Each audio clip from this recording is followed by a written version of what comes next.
Un cordial saludo para todos los estudiantes del grado octavo. La semana anterior hemos estado estudiando la estructura de la noticia. Ya hemos venido estudiando este tema desde el principio y, por ejemplo, ya tenemos claridad sobre qué es una noticia y sobre la estructura de la noticia. Como ya saben, se trataba de diligenciar esta tabla apoyados en el video en el que se explica el tema, en una consulta que usted debía haber hecho con sus recursos en internet y apoyado también en la clase de la semana pasada y en la explicación de la clase 2 que quedó grabada para que todos la pudieran observar. La tabla le pedía 8 partes mínimo, pero yo le solicité que consultaran una más porque en realidad era 9.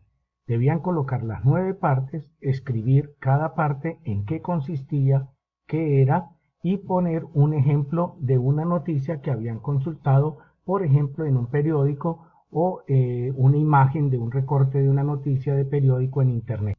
Se trataba entonces de conseguir al menos este mínimo de partes que tiene la noticia: el antetítulo, el titular, el sumario o bajada o subtítulo, el lead o entrada o entradilla, el cuerpo, la salida, las imágenes que también tienen a su vez algunas partes adicionales. En este video que estamos observando se puede explicar fácilmente todas las partes de la noticia. La primera que vamos a encontrar consiste en el antetítulo, todo listo para el sábado 24. Luego viene el título principal o el titular y luego viene el subtítulo que también llaman sumario. El primer párrafo que encontramos de la noticia es característico y se le llama entradilla porque en él debe haber un resumen de toda la noticia. Además, en la noticia, en los temas que ya tenemos como el antetítulo, título y subtítulo, tenemos la opción de poder encontrar las partes de la noticia que nos interesan. En este caso, vemos que después del lead o entrada está el cuerpo de la noticia, que son todos los párrafos en los que ya amplían todos los datos que previamente se habían anunciado en la entrada. También tenemos un párrafo de salida, ya no es mucha costumbre que esté, en donde se hace una pequeña conclusión sobre la noticia como para terminar y cerrar el tema. Tenemos la imagen y toda imagen tiene un pie de foto o un título debajo de la imagen, como podemos observar en la imagen de esta noticia que estamos colocando a manera de ejemplo. Veamos otro ejemplo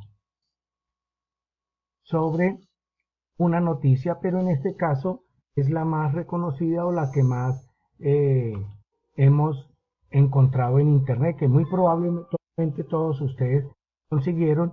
Se trata del, en este caso, el antetítulo, también le llaman volanta o volada, el título, que es el principal que aparece en la noticia escrita o redactada, y luego aparece el subtítulo o a lo que estábamos llamando como sumario, y es una especie de super resumen que hay de la noticia. En este caso, como pueden ir mirando, también lo llaman bajada.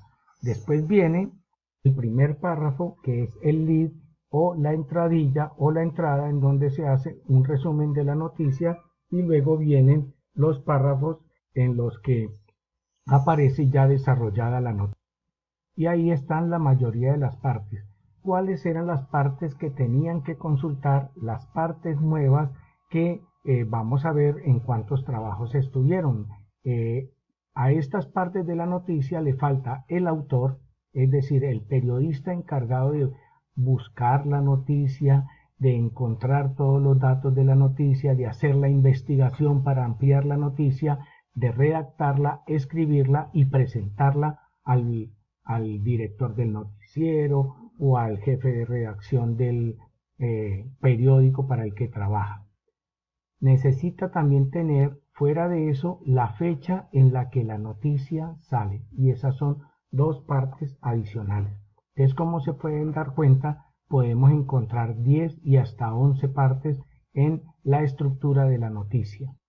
Veamos algunos ejemplos de algunos trabajos hechos por alguno de sus compañeros. En este caso he elegido dos del grado 8.3. Muy bien, la noticia, la niña Paula Alejandra Bravo hizo la consulta de su trabajo y adicionalmente pues ella recortó y pegó acá. Excelente idea. Están todas las partes, ella las fue recortando a cambio de escribirlas y hasta la imagen la fue presentando, colocó el pie de foto y todo el resto de la noticia. Y para verificar que todo sí estaba bien hecho, pues pegó la noticia completa que ella había alcanzado a hacer. Este es una de las mejores estrategias en la que pudieron haber hecho el trabajo y que evidentemente no les quitaba mucho tiempo. Otro trabajo que no hizo recorte, pero que colocó todos los datos, es como por ejemplo el que hizo Juan Sebastián Garzón, también del grado 8.3, y él redacta y él escribe acá cada una de esas partes de la noticia o copia y pega en el caso de que la haya encontrado en internet. Varios estudiantes están pendientes todavía por entregar este resultado. Tengan en cuenta que en esta clase ya estoy explicando y dando prácticamente el 100% de la respuesta, por lo tanto estos 19 que faltan, por ejemplo en el grado de 8.3, pues ya les va a tocar menor trabajo.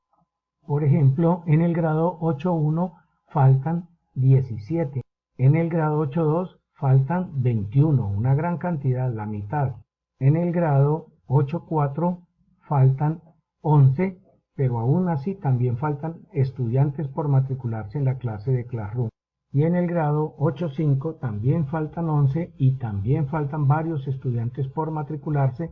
Recuerden que es ya la tercera actividad terminada y en esta semana vamos a iniciar con la cuarta actividad. ¿De qué se trata entonces el trabajo de esta semana? Ya estudiamos la intuición de la noticia, cómo imaginarnos dónde puede haber una noticia. Ya sabemos con exactitud qué es una noticia y cuál es su estructura, las partes que tiene como mínimo una noticia para que se llame noticia y cumpla con la definición. En esta ocasión vamos a estudiar una parte muy importante que se llaman características de la noticia. Las características de las noticias están divididas en dos grupos, las básicas y las fundamentales. Las básicas son 7. Busquen esas 7.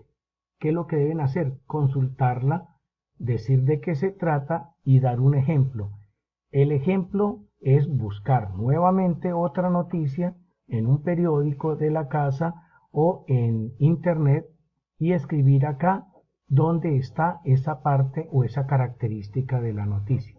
Les doy un adelanto, las características básicas de la noticia se encuentran fundamentalmente o deben de estar por obligación en el primer párrafo de la noticia que se llama lead, entradilla o entrada. Y las características fundamentales de la noticia son aquellas que tienen que ver más con su parte ética, es decir, como aquellas reglas o leyes que debe respetar cualquier periodista o persona que escriba una noticia para garantizar publicarla. Son muchas, incluso si ustedes consultan van a encontrar una en donde salen 20, 25 características fundamentales. Usted debe escribirme solo 10 de esas que hay. Voy a darles un ejemplo. Pueden colocar de primera veracidad. ¿Qué es la veracidad? Se trata sobre que lo que usted escribe y de lo que usted dice es la verdad. Entonces coloca acá un ejemplo. Y como esa existen otras características, pero no aparecen en la noticia como tal. No se pueden evidenciar, decir yo, acá está la verdad, acá está la autenticidad, etc. Esas características fundamentales las tiene que garantizar el que la escribe, es decir, el periodista, el que recibe la noticia para publicarla, es decir, el redactor, el medio que la publica, es decir, el dueño del noticiero o del periódico. Y evidentemente el dueño del canal, que en este caso deben ser las autoridades que vigilan todos estos medios de comunicación que se encargan de pronunciar y publicar, valga la redundancia, estas noticias. En cambio, las características básicas sí se pueden verificar en la noticia. Si usted me va a decir, bueno, profesor, las características básicas yo las puedo verificar en la noticia, por lo tanto, en un ejemplo, sí va a estar esa noticia, sí va a estar esa característica. Entonces, ¿cómo hago para en el ejemplo colocar las fundamentales? Pues entonces resulta que en las fundamentales usted explicaría en esa noticia de adelante qué tendría que ser verdad, si habla de la veracidad, pero no le escribe. Usted hace acá una breve mención sobre lo que debe ser esa característica, en qué parte se debe ver reflejada. Esta parte vamos a dedicarle nosotros mucho tiempo a las características básicas porque nosotros vamos a construir noticias, pero respetando las características fundamentales. Como material de apoyo, pues les brindo un video en el que aparece toda la información concerniente a lo que se está estudiando. Me refiero a las características de la noticia. También retoma ciertamente con una mayor rapidez todo lo que se necesita para repetir algunas partes de lo que están sucediendo. Acá en este video, pues entonces hablan de algunas de esas características fundamentales que tiene la noticia. Vuelvo y le repito, pueden apoyarse en esta. Y acá están algunas características básicas. En este video pueden apoyarse para hacer toda su tarea. Incluso pues hacen un repaso sobre lo que son las partes de la noticia para que aquellos que no han podido encontrar algunas de ellas puedan realizar la tarea incluso con este ejemplo que se está mostrando en esta parte. Más adelante vamos a empezar a estudiar lo que es la preparación como tal de la noticia, pero ya van a tener tiempo ustedes de observar este video. Entonces, ya habiendo estudiado la definición de noticia, la estructura de la noticia, es decir, qué partes debe cumplir para que cumpla con la definición. Y ahorita vamos a estudiar las características, las fundamentales y las básicas. Las básicas son 7 preguntas que hay que contestar, dígame cuáles son y qué hay que contestar en cada una. Y las fundamentales que se refiere más a las normas de tipo ético y a las reglas o reglamentación que deben cumplir. Acá está el video de apoyo donde pueden encontrar toda la información y acá está la tabla que deben llenar para entregar la tarea. Como en los trabajos anteriores, en las semanas anteriores, este video que se va a llamar clase 03 va a aparecer en su tablón con algunas pequeñas instrucciones y para la clase de la semana vamos a utilizar el mismo enlace que ya les entregué. Les recuerdo que se pueden comunicar conmigo a través del comentario privado de cada una de las actividades, pero yo les respondo al correo electrónico. Es ahí donde deben buscar la respuesta. Adicionalmente, solo respondo en los días normales durante todo el día, es decir, por ejemplo, en esta semana las respuestas van de martes a viernes, que son los días hábiles. Los fines de semana y días festivos no se contestan mensajes. Durante el encuentro sincrónico por videoconferencia, en este caso utilizando la herramienta de Google Meet, podemos atender ampliación de este tema, aclarar dudas, contestar preguntas y escuchar algunas participaciones de ustedes. Vamos a proponer algún ejemplo durante la clase con el objeto de escuchar algunas participaciones de ustedes. Les deseo que tengan una semana muy productiva y que tengan un feliz resto de semana. Hasta pronto y que Dios los bendiga.